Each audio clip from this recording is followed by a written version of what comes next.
От 2010 година нашето училище работи по проект "Енергията като начин на живот" по програма Коменски. През месец януари 2012 година стартира кампанията за разделно събиране с цел рециклиране на битови отпадъци. Началото на кампанията поставяме с конкурс за лого на кампанията за разумно използване на листата хартия, за принтиране листата от тетрадките, които изписваме, разделно събиране на хартия, стъкло, пластмаса, стара електронна техника, текстилни отпадъци, и през месец февруари ще се проведе акция за предаването им за рециклиране и повторна употреба. Защо рециклираме?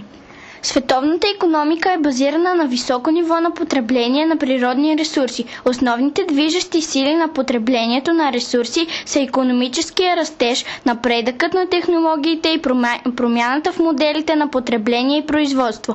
Около 1/3 от използваните ресурси се превръщат в отпадък и вредни емисии. Жилищното строителство, храната и мобилността заемат най-голям дял от използването на ресурси и остават най-голям отпечатък върху околната среда.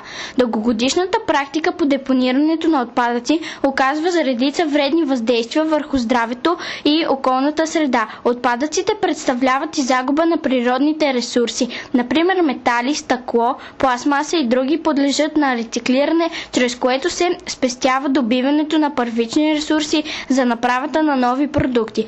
Ето защо надежното управление на отпадъците може да защити общественото здраве и околната среда, като същевременно съдейства за запазването на природните запаси, което ще помогне на идните поколения да съществуват в чиста околна среда.